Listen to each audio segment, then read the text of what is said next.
Well, the first look at the selection committee's top 16 teams had the Zags on the 4 line. Let's take a look at some potential matchups now that we are less than 1 month away from the big dance. You are Locked On Zags, your daily podcast on the Gonzaga Bulldogs. Part of the Locked On Podcast Network. Your team every day.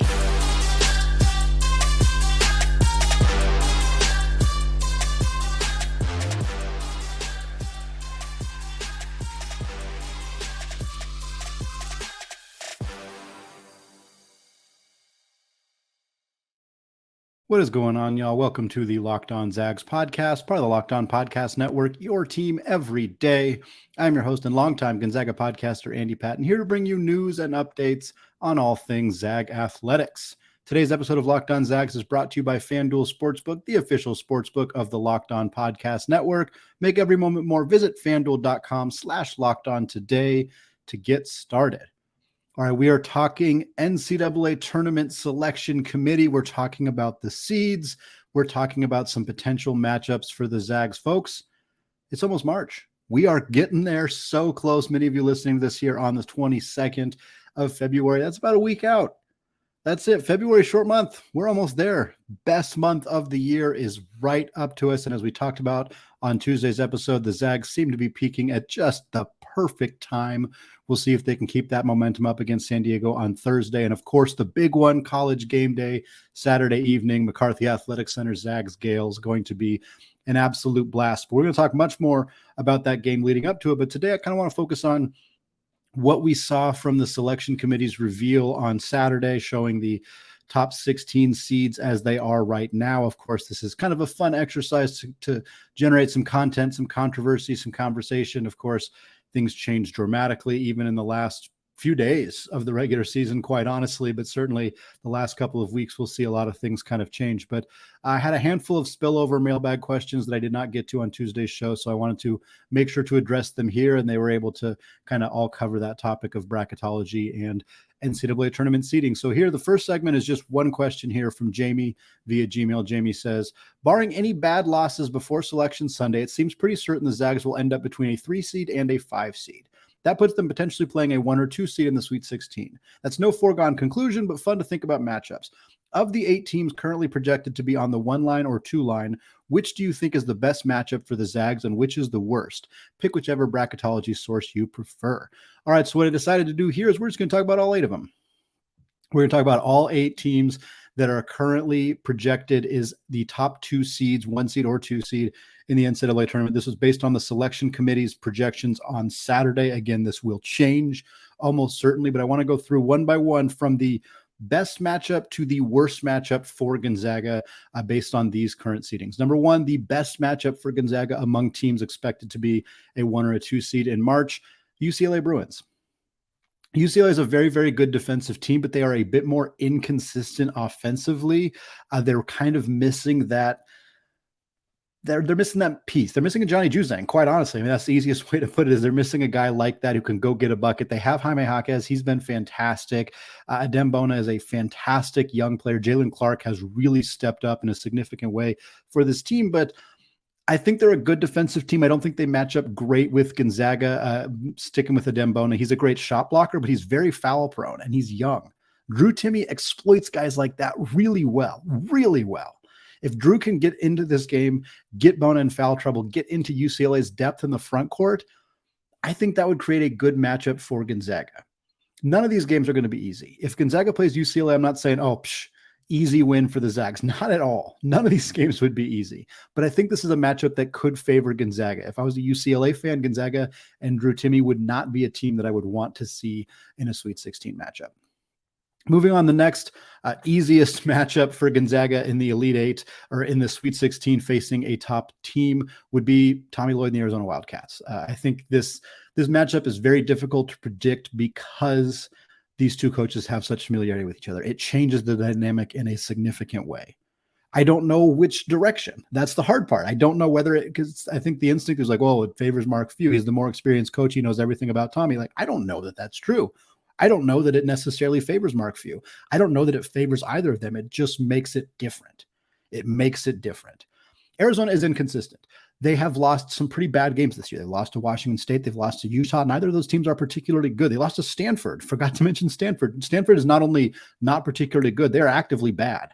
And Arizona lost that team. Now, Gonzaga lost to LMU, and a lot of other teams here have warts. I'm not trying to pick on Arizona specifically, but this team has shown some inconsistencies. If Azuolas Tubelis and Oumar Ballo are not playing top-tier basketball, this team is susceptible to losing to just about anybody. Now, Gonzaga's front court defense is not particularly good, and saying, well, Azuolas Tubelis playing poor is good news for the Zags. It's going to be hard for Gonzaga to make Azuolas Tubelis play poorly. He's really, really good. He's 6'11". He can handle the basketball. He's a matchup nightmare. I do think that while he's a tough matchup for the Zags, their guard room is not great. Cordy Ramey has been a nice addition for them. Kirk Risa has been solid, but a little inconsistent. Pelle Larsson was a guy expected to take a much bigger jump than he really has this year. So I think Arizona's a bit susceptible. I think that their guard room being not great could make for a decent matchup for Gonzaga in this one.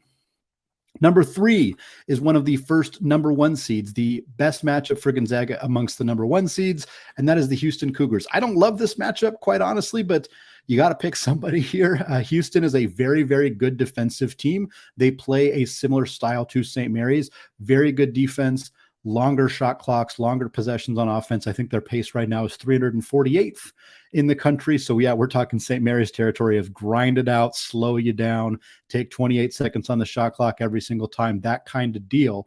But Houston doesn't have a ton of size, and I think that's where this could be an advantage for Gonzaga. Their leading shot blocker is Javier Francis, He's 6'8", and that doesn't mean that he's you're not a good shot blocker if you're under 6'8". Like, that's not what I'm saying. And it doesn't mean he would be unable to block Drew Timme shots or anything like that. But I do think that the size advantage would work for Gonzaga. Gonzaga wants to play faster, no doubt about that. But if they need to slow this thing down to a crawl, they might still be able to do it. However, the other issues here, Jarris Walker, big nightmare matchup. He's a nightmare matchup for anybody. He's a true freshman for Houston, 6'8", built like a linebacker, really, really tough. Anton Watson is going to be tasked with guarding him if this matchup happens, and I think he's going to be more capable than a lot of people in all the NCAA are, which is because Anton Watson's one of the best defensive players in the entire country, but I still think that's a tough matchup. And beyond that, you got to figure out what to do with Marcus Sasser, senior guard, veteran guy, probably a first round or mid-second round pick in the draft. Really, really tough player. This is a very, very good team.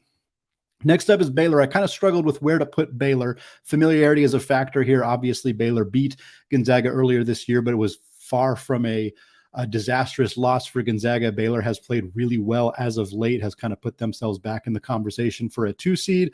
They're the worst defensive team among the top 8 seeded teams right now, which I think is part of the reason Gonzaga could take advantage here. They also are this is where I struggle with it. Gonzaga proved they could beat them. Baylor isn't a very good defensive team. They also don't have a lot of low post presence. However, their guard play is elite. Adam Flagler, LJ Cryer, Keontae George, phenomenal players. And when Baylor has really, really good guard play, they can beat just about anybody. They did it to Gonzaga in that 2021 national championship game. They did it in December against this team in an albeit uglier game. But I don't think this is an easy matchup, but I think it's clear based on watching these two teams play already that it is a winnable one. And people will say, oh, well, Baylor's a much better team than they were in early December. So is Gonzaga. I think this would be a tough matchup. I think all of these would be tough matchups, but I think this is a particularly winnable game for the Zags. 4 more teams to get through, and these are the tough ones. Next up, Texas, the Longhorns. Familiarity, again, might help in this one. Maybe Texas comes in a little bit arrogant. Maybe they feel like, hey, we took care of this team pretty easily last time. We can do it again. I think, it's hard to imagine Texas shoots that well again, especially on a neutral court in the NCAA tournament. Also, I think Gonzaga would be able to really figure out the blueprint of what went wrong last time and how can we fix it. Last time, part of the issue was Gonzaga was completely unprepared for a team taking away their ability to get Drew Timme the basketball. We have seen Gonzaga make adjustments to that since then. They have found ways to be more creative about A, getting the ball to Drew Timme when they need to, and B, having other creators step up. Julian Strother, in particular, the last few weeks has really done that. I don't think Gonzaga would be so dependent on we have to find a way to get Drew the ball if they played this team again. Of course, Texas, very, very good team, very good defensive team. I think their guards are experienced, are deep, are talented. They're not a very big team, which is why Gonzaga was so hell-bent on getting Drew the ball last time. I think if they played a bit more of a balanced offense, Drew would still be able to go to work. And I think this would be a winnable game, but you got to put, it's hard to expect a win against a team that pounded you earlier in the season. Next up, Alabama. It's another team I kind of struggled with because they're the best team in the country right now, and it's hard to debate that. But Gonzaga beat them. Gonzaga beat them. They have proven definitively, without a doubt, that they are capable of beating this team. More than any other team on this list, they have proven they can beat them because they have already beaten them. Alabama is one of the best defensive teams in the entire country, third ranked per KenPom, but the Zags hung 100 on them. They hung 100 on them the last time these two teams lived. I think this is an okay matchup for Gonzaga. Obviously, Brandon Miller is a really, really challenging player to defend, but Gonzaga beat them by kind of not letting Brandon Miller do what he wanted, but understanding that Brandon Miller was going to get his buckets, and they just outscored him. They might try that again, and you know what? It might work. Next up, the second most difficult matchup, in my opinion, among the current top 8 projected seeds, the Purdue Boilermakers. Again, another team that already beat Gonzaga and beat them pretty handily earlier this year. This is a team that it's a really hard matchup because of Zach Edey. Gonzaga's front court defense is bad. That is one of their biggest areas of weakness on this team. Zach Edey is the best front court scorer in the country. And it's not close. It's not. Drew Timmy's probably second. Trace Jackson Davis is in that conversation. Of course, Oscar Tshiebwe, Armando Bacot, Hunter Dickinson. There's a handful of other guys. Azuolas Tubelis, who we already mentioned. But Zach Edey is the best front court scorer in the country. Gonzaga doesn't have an answer for him on the defensive end of the floor. Purdue's guards are inconsistent. They played great the last time these two teams met. They would have to do it again for there to be a victory. They would have to do it again. Gonzaga's guards have gotten better since that game. I believe Purdue's guards have as well, but freshmen tend to wear out a little bit towards the end of the year. We've seen this with Purdue, who's lost 3 games in the last 2 weeks. They are a little bit fatigued. They're getting figured out. The Big Ten is a gauntlet, and they're struggling a bit. So while I think that this is one of the tougher matchups for Gonzaga just on paper, I think there's a chance that Gonzaga's more experienced guard room could actually take advantage of Purdue's guards and find a way to win a game here if this were the matchup. But Zach Edey is as tough of anybody in the entire country to guard. Final one here before we move on to the second segment, the toughest matchup for the Zags among the top 8 seeded teams, the Jayhawks of Kansas, the defending national champions, the Big 12 champions right now, the Jayhawks. This team is really good, and they really don't match up well with Gonzaga. They can space the floor as well as anybody. Grady Dick has been fantastic this year. Jalen Wilson is a machine. Kevin McCullough is not a great scorer, but he's a good facilitator. He's a very, very good defensive player. They have length. They have athleticism. They have multiple guys who can score. They can shoot from beyond the arc. They can score around the rim. This is a really good, balanced, tough team. Didn't even mention DeJuan Harris. DeJuan Harris is one of the best point guards in the entire country. He's averaging about 8.5 points per game, but over 6 assists. He facilitates, he distributes the ball. Their shooters space the floor. Their length on the defensive end is really, really challenging. They don't have a ton of size, but I think Kansas is a really, really tough team. They've bit themselves in the butt a few times this year. Maybe that would happen again, but if I saw Gonzaga facing up against Kansas, they'd have to play one of, if not the very best game of the season in order to secure a victory in that one. All right, plenty more to talk about with the NCAA tournament seeding and potential matchups the Zags might have after a word from today's sponsor, FanDuel. The midway point of the NBA season is here, and now is the perfect time to download FanDuel, America's #1 sportsbook, because new customers get a no-sweat first bet up to $1,000. That's bonus bets back if your first bet doesn't win. Just download the FanDuel Sportsbook app. It's safe, secure, and super easy to use. Then you can bet on everything from the money line to point scorers and threes drained. Maybe you like Domantas Sabonis to keep putting up huge numbers for Sacramento. Maybe you like Zach Collins in his new role with the Spurs to keep up the high production. Maybe you want to make an exclusive bet like Corey Kispert hitting 2 threes in the first 3 minutes of Washington's next game. Plus, FanDuel even lets you combine your bets for a chance at a bigger payout with a same-game parlay. So don't miss the chance to get your no-sweat first bet up to $1,000 in bonus bets when you go to FanDuel.com/lockedon. That's FanDuel.com/lockedon to learn more.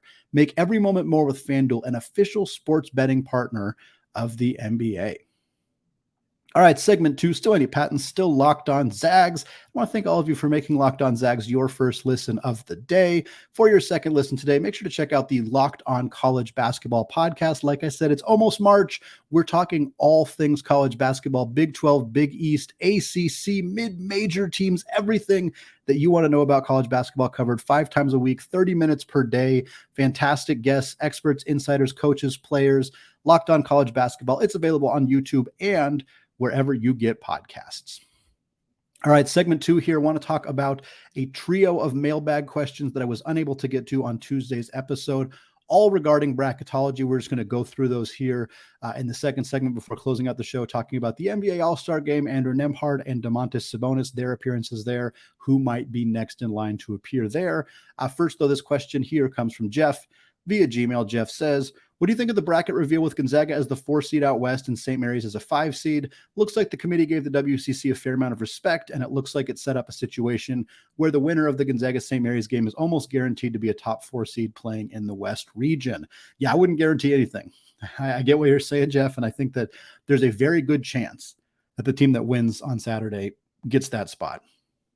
There's still a lot of basketball to be played. There's still a WCC tournament to be played. Who knows? Maybe BYU or LMU shock the world. I'm not predicting it. I'm not saying you should predict on it. You can go to FanDuel and you can look at those odds, but I'm not sure I'm taking them necessarily. But I do think that while it's likely that that's what ends up happening, we have seen the committee do some surprising things in the past. Gonzaga is going to get the benefit of the doubt. That's going to happen. That doesn't mean that they're going to guarantee a 4 seed necessarily, but I think if they lost to St. Mary's, where they would drop would be less than where St. Mary's would drop. And to an extent, that's probably okay. St. Mary's has worse losses on their resume than Gonzaga. There's no debate about that. There's not. St. Mary's lost to Colorado State and Washington. Gonzaga did not. Gonzaga lost to LMU, but so did St. Mary's.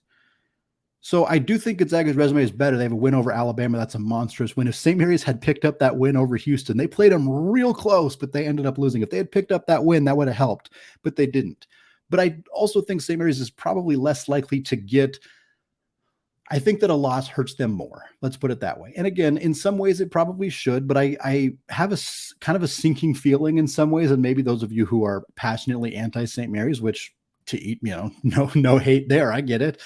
Maybe you wouldn't feel the same way, but I feel like if St. Mary's loses, they might drop to the dreaded 7 seed. They might even drop to an 8-9 if they lose to Gonzaga both on Saturday at the McCarthy Athletic Center and in Las Vegas a few weeks later. Even if they win every other game and they lose those two, I think there's a chance that they get really hammered by the Selection Sunday committee. They drop all the way to an 8 or a 9 and have to play a 1 seed in the second round. I don't want that to happen to them because I think they deserve better than that, but it is what I kind of foresee potentially happening. Gonzaga's in a better spot. Gonzaga could lose on Saturday to St. Mary's. I hope they don't. You all listening probably hope they don't either. But if that were to happen, it would probably bump Gonzaga down to a 5. It might bump St. Mary's up to a 4. They would deserve it at that point. If Gonzaga then splits and wins in Vegas, it'll be interesting to see what happens. A split between these two teams is kind of a fascinating situation. Do they both get 5 seeds?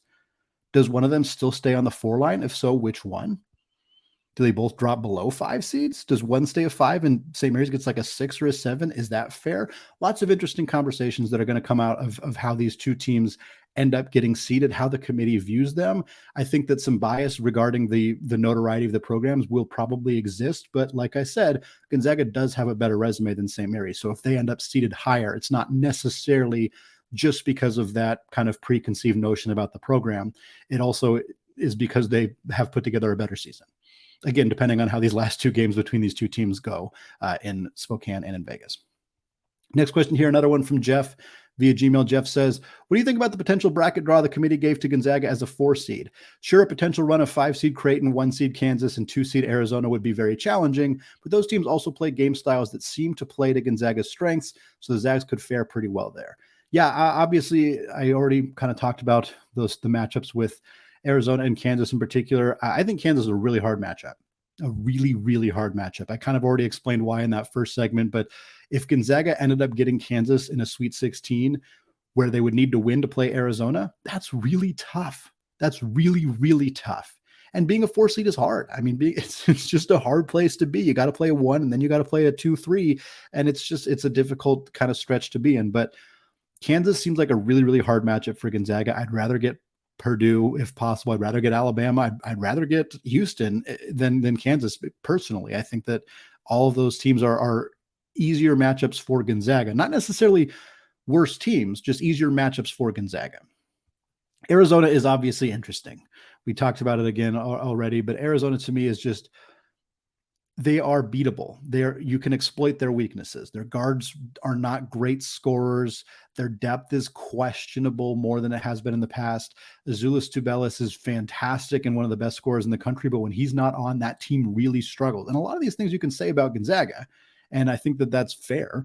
I think that's certainly fair to say. If Drew Timme struggles, Gonzaga struggles, and with the exception of the last few weeks, that's generally been true for the Zags. Now, Arizona has two high-level low post scorers in Azuolas Tubelis and, of course, former Zag Oumar Ballo. Zags don't really have that. Anton Watson's a fantastic player, but he's not an elite low post scorer necessarily. A Gonzaga-Arizona matchup would be interesting because Arizona relies on Ballo's defensive abilities and shot blocking significantly.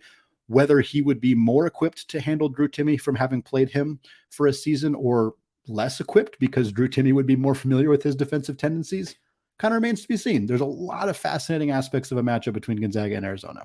And before we move on, Creighton is no slouch either. Playing a 5-seeded Creighton in the round of 32, that's rough. I think if Creighton ends up on the 5 line, which I think that they'll move up, if Creighton is on the 5 line, that's a 5 seed that nobody wants to play.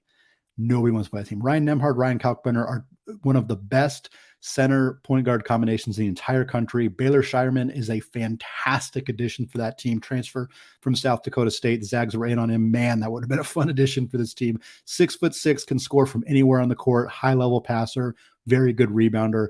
Him and the two other, and Kalkbrenner and Nembhard, that trio is elite. The depth on that Creighton team is really, really good. For Gonzaga to even face Kansas and face Arizona in this potential bracket, they'd have to get by Creighton. And while I think they're capable of beating that team, certainly, it is not going to be an easy one.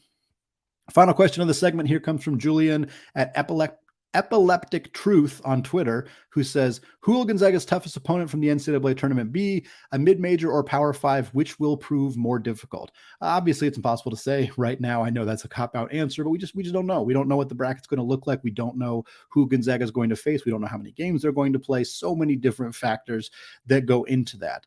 I've kind of mentioned it already, and I'll just kind of reiterate it here. The teams that give Gonzaga the most trouble, or the teams that I'm projecting will give Gonzaga the most trouble in the NCAA tournament, are teams that have elite guard play, can put pressure on Gonzaga's guards. So length on the wing, length on the perimeter, high level individual defensive players, as well as teams that can shoot. Obviously, any team that can shoot is going to be good, but teams that really shoot it well from beyond the arc stretch Gonzaga's defense in ways that they haven't proven particularly capable at handling, quite honestly. So you look at some elite Power 5 programs that fit that mold. Obviously, Kansas and Baylor are teams we talked about already. Some not top 2 seed teams that I think are significant challenges. I've seen Miami at times projected to be a team that would play Gonzaga in the second round, and I hate that. I really dislike that matchup for Gonzaga. I think Jim Larrañaga is a fantastic coach. Nigel Pack and Isaiah Wong is an elite backcourt. I think that team would give Gonzaga all sorts of problems. And there's Indiana. Indiana's kind of similar to Gonzaga in some ways. Jalen Hood-Schifino is a young, talented, but a little bit inconsistent guard. Trace Jackson-Davis is a fantastic low post player who doesn't have any kind of an outside shot. So there's some similarities there, but Indiana's a really good shooting team, and they have a lot of length on the rest of their team, and I think they'd cause a lot of problems. Meanwhile, there's some mid-major programs that are going to be lower seeds in March that would cause some significant issues for Gonzaga as well. One of them is Kent State. Kent State's a team that Gonzaga already played this year, already gave them significant issues. I've mentioned on this podcast before that if Kent State ends up as a 12 seed, unless they're playing Creighton, if Creighton's the 5 seed, I'm probably picking Creighton, but there's a lot of other situations where I'm picking Kent State to win that first round game, depending on who they're matching up against, because I think they're really, really good. Utah State's a borderline NCAA tournament team and the second highest 3-point shooting percentage in the entire country. UC Irvine is also a fantastic 3-point shooting team as a potential 13 or 14 seed. The Anteaters there. I think those are the kind of mid-major teams that I don't think Gonzaga loses to any of them necessarily, but I think they'd give Gonzaga some significant trouble just based on the skills that those teams possess. All right, closing out the show, looking at the NBA All-Star Weekend festivities, which involved a pair of Zags and could someday involve many more Zags right after this. All right, segment 3, still Andy Patton, still locked on Zags, still talking All-Star Weekend hoops here. The week it ended last week. Andrew Nembhard participated. Domantas Sabonis participated. For those of you watching on YouTube, repping the Sabonis Pacers jersey. Also got the Nembhard Pacers jersey. Kind of had to pick which one of them I wanted to rep here. Andrew Nembhard had a very fun, brief exposure to the NBA All-Star Rising Stars Challenge. He had a very sick behind-the-back pass to Jose Alvarado. For those of you who did not catch it, it was fantastic highlight in a game that was, it was only like, I think it was a 25-20 score, a short game. He played about 4.5 minutes in it, but still really cool to see Nembhard. We've talked about him a lot on this podcast, about his rise, his success, how him making the Rising Stars Challenge in itself is a crazy story. How him being the highest guaranteed contract in second round history in the NBA is a fantastic story. And it's in it of itself. And for him to come out and, put up nearly a 30-point triple-double against Steph Curry and the Golden State Warriors, for him to hit a game-winning 3 over LeBron James and the Los Angeles Lakers, and now for him to be in the Rising Stars games playing alongside players like Benedict Mathurin from Arizona, his teammate in Indiana, Scotty Barnes from Toronto, guy picked one spot ahead of Jalen Suggs last year. Paolo Banchero, guy picked one spot ahead of Chet Holmgren last year, also the number 1 overall pick in the draft. Jaden Ivey from Purdue, currently for the Detroit Pistons from Purdue.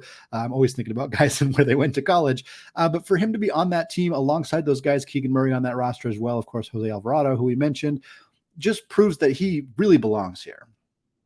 He doesn't just belong in the NBA.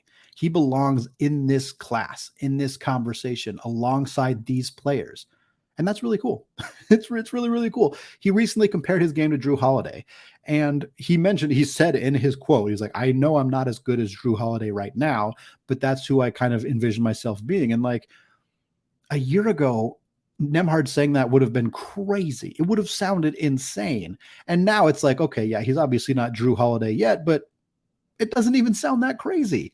Like that's a top tier best case outcome for Andrew Nembhard. And I'm not saying I project him to have a career that necessarily aligns closely with Holiday's overall, but the fact that it's not that crazy anymore, the fact that, oh yeah, he is a high level player on both ends of the floor. He's a good passer. He's a good outside shooter. He's a distributor, all that stuff. Like you can see it. It doesn't take as much squinting as you might have thought it would. And that is awesome for him.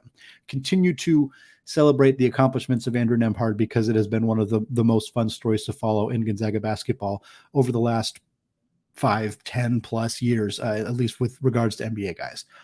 Domantas Sabonis also participated in the NBA All-Star festivities. He was in the All-Star game. 6 points, 4 boards in 12 minutes. And look, I'm not going to give the All-Star game a ton of airtime. Anybody who watched it knows that it was kind of boring, that the players didn't try all that hard. There's not a lot of incentive for them to try hard. It was the end of a long weekend. I think guys were a little hungover or a little partied out. They didn't want to get hurt. And I get it. I get if people were frustrated by it. I don't particularly care. But if people were like mad, like whatever, I can understand why you might feel that way. Sabonis was never going to be a guy he's not a super flashy player. That's not really his style. So I don't expect him to put up big all-star game numbers, nor do I think, again, that it matters all that much. He was the last player picked for Team Giannis, kind of.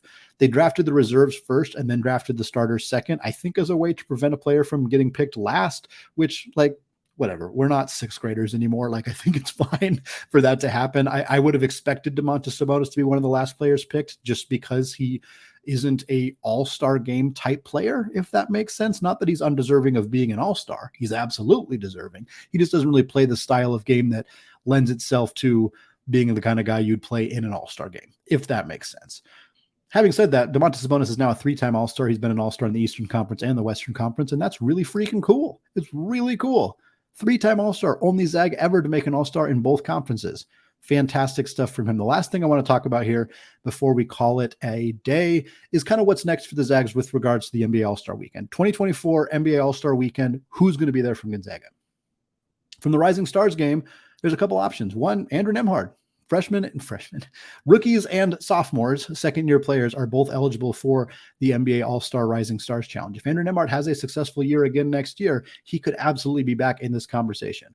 Of course, Chet Holmgren. Chet Holmgren likely going to be a participant in this game, assuming he is healthy next season. And then there's Julian Strawther. I've talked about Strawther potentially sneaking his way into the first round of the upcoming NBA draft. If he does that and plays well in the first half of next season, could find himself there as well. 2024 All-Star game. Sabonis would be a 4-time All-Star were he to make it out of the Western Conference next season. I also think there's a chance Chet Holmgren could do it. Crazier things have happened. Chet Holmgren being a All-Star in his first actual NBA season, quite honestly, wouldn't shock me. Again, he's got to be healthy. He's got to be not on a minutes restriction in a situation where Oklahoma City is willing to play him enough minutes to put up All-Star caliber numbers. But if that happens, wouldn't shock me. 3-point shootout. Will we see a Zag in the 3-point shootout again? Corey Kispert's probably the best option. He's shooting 41.5% this year, which let's think about that for a second. 41.5% for Corey Kispert as an NBA 3-point shooter. That is fantastic. Is he well known enough to participate in the 3-point shootout? Probably not. But he's a good enough 3-point shooter to do it. Next up, Chet. I'm just going to keep talking about Chet because Chet could participate in all these events. He really could. Chet in the 3-point shootout would be awesome. It would be awesome. It would be so fun to watch. I don't know how he would do. It's hard to say, but I would love to watch that. And then, of course, the most fun game in the most fun event at the All-Star weekend is the dunk contest. Mac McClung winning it this year was really, really fun. As a non-NBA player, as a G League guy, it was fantastic to see. For the Zags, the most fun clearly would be Jalen Suggs. I would love it if Jalen Suggs found his way into the dunk contest. I think that would be absolutely awesome. And I'm saying that, of course, as a Gonzaga fan. I'm not pretending to not be saying that as a Gonzaga fan. But people should want this. He is a high-level athlete. He's a smaller guy who could excel in the dunk contest. I think it'd be awesome. Brandon Clark could do it too, and I think that'd be fun. I don't think he would. I don't know that it would be as fun just because of his size. It's more fun when smaller guys do well in the dunk contest, at least to me. Maybe you have a different opinion on that. And then finally, Chet, let's do it again. Why not? Would Chet ever do a dunk contest? No. Would it be very good if he did? I don't know. Probably not, quite honestly, but it would be fun. And why not? Let's get Chet in everything. Let's get Chet in the Rising Stars game, the All-Star game, the 3-point shootout, the dunk contest. Should he do it all in 1 year? God, no. Should he do it all ever? Probably not. But I just miss watching Chet Holmgren play basketball. So let's figure out a way to get him involved in every single All-Star game tournament festivities that we can in 2024. All right, that is going to do it for me today. Don't forget to check out the Locked On College Basketball podcast if you haven't done so yet. It is available wherever you get your podcast. It is available on YouTube as well. Go to YouTube, search Locked On College Basketball, hit that subscribe button. And while you're there, go to Locked On Zags and hit that subscribe button as well. It is very much appreciated. All right, thank you all for listening. Big game coming up on Saturday. So, of course, the energy is going to be there when we say go Zags.